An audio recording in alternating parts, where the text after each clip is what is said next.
Hey, welcome to today's episode. Today we have a special returning guest, Garrett. He's coming back to share some interesting stories today. This episode is called Deal Breakdown. We cover cool, interesting stories in real estate.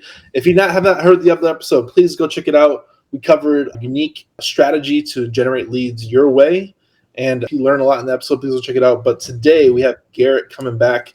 What is your cool, interesting story, the good, the bad, the ugly? Let's hear about it. Man, okay, so I'm going back to the very beginning. June 2014 when I started.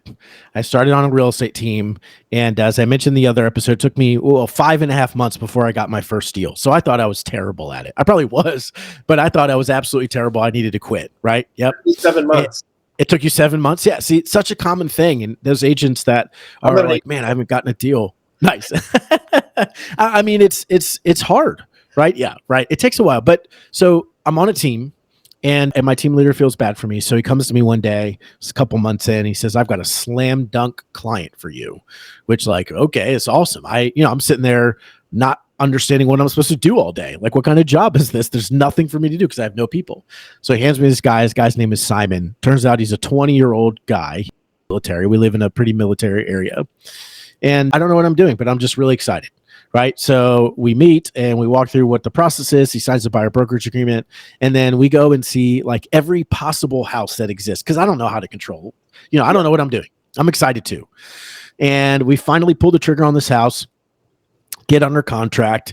He's excited about it. Well, we've gone through the home inspection time frame. We've cleared all that. We're like, I don't know, a week and a half away from closing.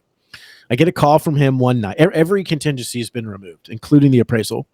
I get a call from him one night at like 10:30 p.m. I don't know why I answered. I wouldn't now, but I answered. And I get on the phone. I say, hey, Simon. And the first thing he says is, Garrett, if the seller doesn't drop the price 20 grand right now, I'm walking. I'm like, what? He says, if they don't drop the price 20 grand right now, I'm walking. And so, I'm kind of freaking out anyways. I want to get paid and I want him to get this house. And I know we can't do that. So I try to calm him down, say, Simon, they don't have to do that. Of course I will ask for you, but there's no reason they should do it. And he says, if they don't do it, I'm walking and I'm going to the papers. That's what he said. I'm like, papers? This is 2014. Even then, no one's going to the papers, right? That's not going to scare him. So I'm like, all right, whatever, I'll call him. So the next day I call the agent, who's just not nice anyways. And I say, okay, I'm just doing this because I have to, right? So don't get angry at me. The buyer wants you guys to drop the price 20 grand or he's going to walk away. And the guy just starts cussing me out, man, just so angry at me, a terrible conversation. Right. And I'm like, yeah, I get it. And then I hang up. So I call my client back and I say, hey, I talked to them and they're, unwilling to drop the price 20 grand. And so he just starts cussing me out, even though I had nothing to do with this. Right. I'm just stuck in the middle. And he says, Garrett, I've got a friend who's a Harvard lawyer and I'm going to the papers. And I'm like, I still don't understand the thing about the papers, but okay. And so he says, I'm going to sue them. So, all right. And I'm sitting there. So I hang up the phone and I go to my team leader. I'm like, dude, what is this real estate? Like, I've never had a deal before. You told me this is slam. This is terrible. A couple hours later, I get a call from the agent, and I have my team leader on the call this time, but get a call from the agent, and he hops on. He says, Garrett, your client just called me and cussed me out. I'm like, wait, what? My client called you, the listing agent? He's like, yes, he did. He cussed me out, so I cussed him out. And then he told me he was going to sue me, so I said, I'm going to sue you. And then he hung up, and I'm like, what is going on? Anyways, long story short, from threats of lawsuits and going to the papers and a Harvard lawyer, my very first deal ever finally fell apart, and they kept the earnest money deposit, whatever.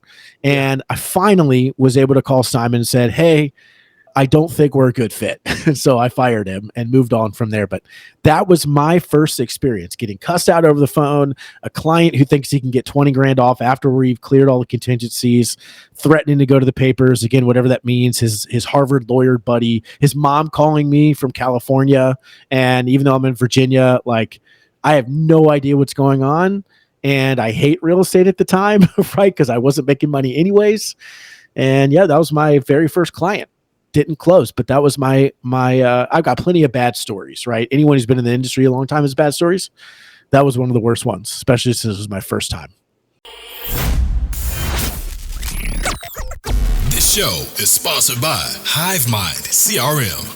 It is more than just a CRM.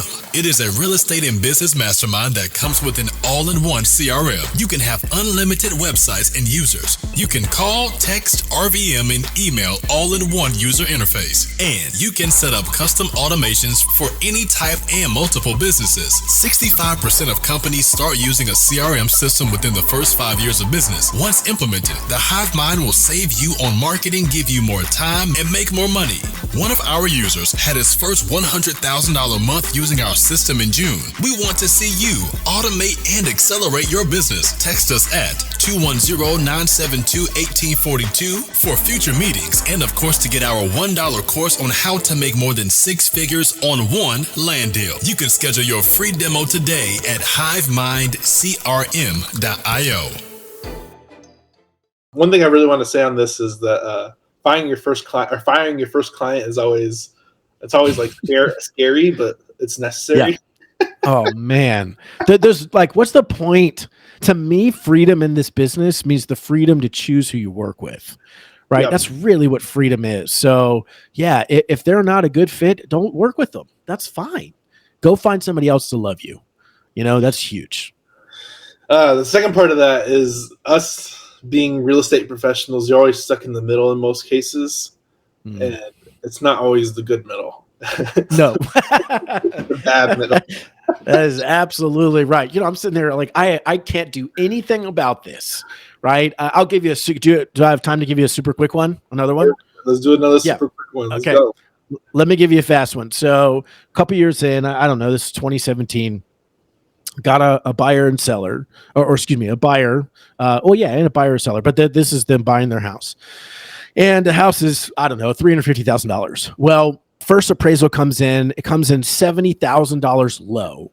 So my buyer's excited. The seller obviously isn't. Excuse me. And the seller says, we're not selling it to you for that, which I don't blame him.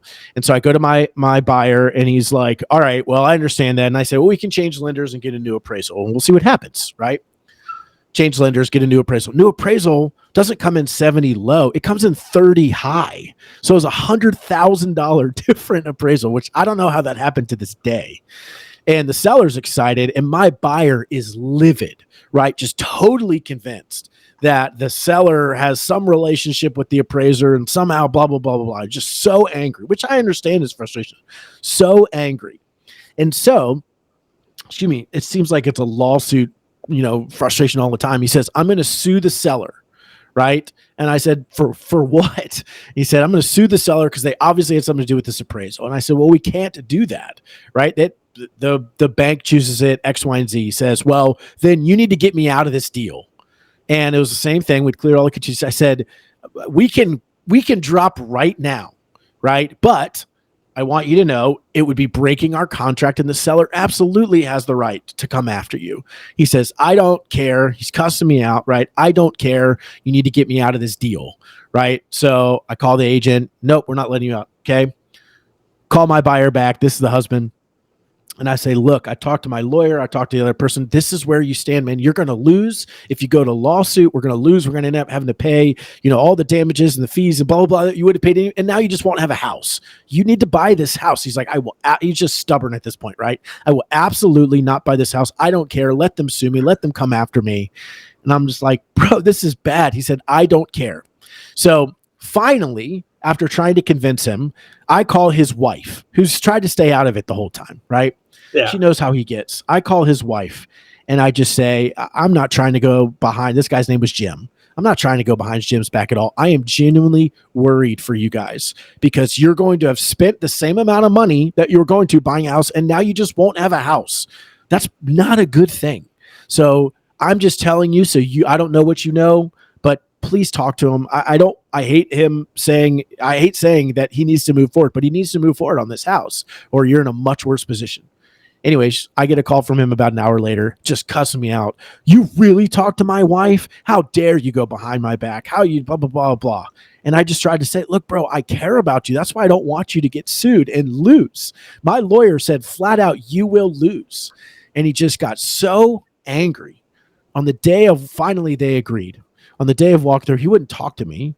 And on the day of closing, he wouldn't talk to me. He was convinced it was somehow my fault. right? That, like you said, you saying we're in the middle made me think about that. I had nothing to do with it except I protected his best interests. And here I am in trouble for that, right? And sometimes it's just like, you know what? You can't win, but you do what you believe is best and right for the client to the best of your ability. And what falls will fall. And you know what? They're not in my database anymore. I'm not trying to get referrals from them. They're in a house, and I genuinely wish them the best. But man, they just was so angry. And dealing with people like that is really draining. It's what I think people don't tell you when you get into real estate is how emotional it can be, right? Or at least how emotional people can be. And we aren't really prepared for that. We're like, oh, I love people. That's why I'm going to become an agent. It's like, we've never had a client. Once you have a client, you might not love people as much. And then let's talk after that happens. So I'm going to say two things about this. So sometimes you have to be at peace with the decisions you make. Wouldn't matter the outcome. And second is people is the hardest thing in business. And if people weren't involved, it'd be like sunshine and rainbows, but people are always involved. It's so true. It's so true, man. You're getting, like my neighbor's selling her house and it's a $23,000 commission, something like that, which is amazing, right? The numbers blow my mind in this industry. It's such a great opportunity. But she's selling her house and I have to work against, she said, it's literally next door.